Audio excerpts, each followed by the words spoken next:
Hi, ಎಲ್ಲರಿಗೂ ನಮಸ್ತೆ.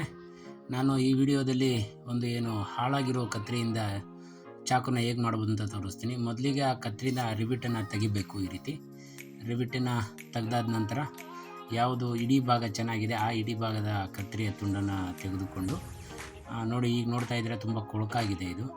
ಮೊದಲು ಇದನ್ನು ನಾವೇನೊಂದು ಎಮರಿ ಪೇಪರ್ನಿಂದ ನೀಟಾಗಿ ಎಮರಿ ಮಾಡಬೇಕು. ಅದ್ರ ಮೇಲೆ ಇರ್ತಕ್ಕಂಥ ರಸ್ಟ್ ಪಾರ್ಟಿಕಲ್ನ ಎಲ್ಲವನ್ನು ಅಚ್ಚುಕಟ್ಟಾಗಿ ಹೋಗೋಂಗೆ ತೆಗೆದ್ರೆ ಅದು ಏನಪ್ಪ ಅಂದರೆ ನಮಗೆ ಶಾರ್ಪ್ ಮಾಡೋದಕ್ಕೂ ಸಹ ಹೆಲ್ಪ್ ಆಗುತ್ತೆ. ನೋಡಿ, ಈ ರೀತಿ ನೀಟಾಗಿ ಕೆಲ ಸಂಧಿಗಳಲ್ಲೂ ಸಹ ಉಳಿಸ್ತಾನೆ ನೀಟಾಗಿ ಎಮ್ರಿಯನ್ನು ಮಾಡ್ಕೊಬೇಕು.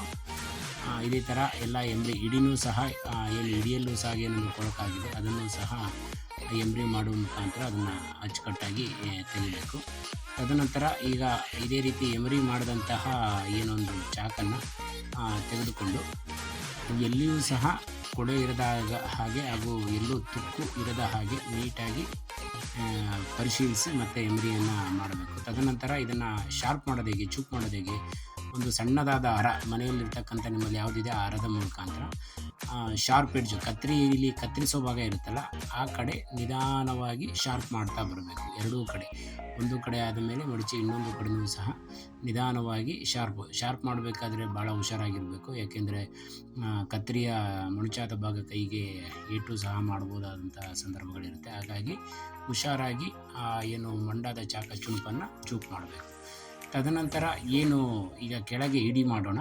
ಇಡೀ ಭಾಗದಲ್ಲಿ ಒಂದು ಯಾವುದಾದ್ರೂ ವೇಸ್ಟ್ ಆದಂಥ ಒಂದು ಮರದ ತುಂಡನ್ನು ಇಡೀ ಮಧ್ಯಭಾಗಕ್ಕೆ ಆಗುವಷ್ಟು ಕತ್ತರಿಸ್ಕೊಂಡು ಕರೆಕ್ಟಾಗಿ ಅದನ್ನು ಫಿಟ್ ಮಾಡಿಬಿಟ್ಟು ಜರುಗಾಡ್ದಾಗೆ ಹೀರ್ಕೊಳ್ಳಿ. ತದನಂತರ ಅದನ್ನು ನಮ್ಮ ಮನೆಯಲ್ಲಿ ಇರ್ತಕ್ಕಂಥ ಯಾವುದಾದ್ರು ಬ್ಲ್ಯಾಕ್ ಕಲರ್ ನಿಮ್ಗೆ ಯಾವ್ದು ಇಷ್ಟ ಆಗುತ್ತೆ ಆ ಕಲರ್ ಇನ್ಸುಲೇಷನ್ ಟೇಪನ್ನು ತಗೊಂಡು ಅದನ್ನು ಭದ್ರವಾಗಿ ಅದರ ಸುತ್ತ ಸೂಕ್ಷ್ಮವಾಗಿ ನಿಮಗೆ ಯಾವ ಡಿಸೈನ್ ಬೇಕು ಆ ಡಿಸೈನಲ್ಲಿ ನೀಟಾಗಿ ಅದನ್ನು ಅಳವಡಿಸಿ. ಹೇಗೆಂದರೆ ಇಡೀ ನೀಟಾಗಿ ಕಾಣುವ ರೀತಿ ಅದನ್ನು ಪಕ್ಕ ಆ ಮರದ ತುಂಡು ಬೀಳದ ಹಾಗೆ ಅದನ್ನು ಅಳವಡಿಸಬೇಕು.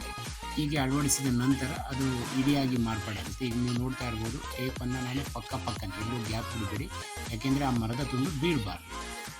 ನೀಟಾಗಿ ಆ ಮರದ ತುಂಡು ಬೀಳದ ಹಾಗೆ ತುದಿಯಿಂದ ಆ ಇಡೀ ಭಾಗ ಕತ್ತರಿಯ ಇಡೀ ಭಾಗ ಏನಿರುತ್ತೆ ಅದಕ್ಕೆ ಪೂರ್ತಿ ಅದನ್ನು ಟೇಪನ್ನು ಸುತ್ತಬೇಕು. ನೋಡ್ತಾ ಇದ್ದೀರಲ್ವ, ಆ ಟೇಪನ್ನು ಸುತ್ತಿ ಅದನ್ನು ಎಲ್ಲಿ ಎಂಡ್ ಆಗುತ್ತೆ ನಿಮಗೆ ಎಷ್ಟು ಸುತ್ತಳತೆ ಬೇಕು ಅಷ್ಟು ಸುತ್ತಳತೆಯಾಗಿ ಸುತ್ತಬೋದು. ನಿಮಗೆ ಇಷ್ಟವಾದ ಕಲರ್ನೂ ಸಹ ಆಯ್ಕೆ ಮಾಡ್ಬೋದು. ನಾನಿಲ್ಲಿ ಬ್ಲ್ಯಾಕ್ ಇದ್ದಿದ್ದ ಕಾರಣ ಆ ಬ್ಲ್ಯಾಕ್ ಟೇಪನ್ನೇ ಬಳಸ್ತಾ ಇದ್ದೇನೆ. ಈಗ ಅಚ್ಚುಕಟ್ಟಾಗಿ ಸುತ್ತಿದ ನಂತರ ಆ ಟೇಪನ್ನು ನಿಮ್ಮ ಕೊನೆಯ ಭಾಗದಲ್ಲಿ ತುಂಡು ಮಾಡಿಬಿಡಿ. ಎಲ್ಲಿ ನಿಲ್ಲುತ್ತೆ ಅಲ್ಲಿಗೆ ಬಂದು ನಿಲ್ಲಿಸ್ಬಿಟ್ಟು ತುಂಡು ಮಾಡಿದ ನಂತರ ಒಂದು ಬಟ್ಟೆಯನ್ನು ತೆಗೆದುಕೊಂಡು ನೀಟಾಗಿ ಅದನ್ನು ಒರೆಸ್ಬಿಟ್ಟು ನಿಮಗೆ ಕತ್ತರಿಸುವುದಾಗಿ ಒಂದು ಟ್ರಯಲನ್ನು ನೋಡೋಣ. ಈಗ ನಾವು ತಯಾರು ಮಾಡಿರುವ ಹಳೆಯ ಕತ್ತರಿಯ ಚಾಕು ಎಷ್ಟು ಮೊಣಚಾಗಿದೆ ನೀವು ನೋಡ್ತಾ ಇರ್ಬೋದು.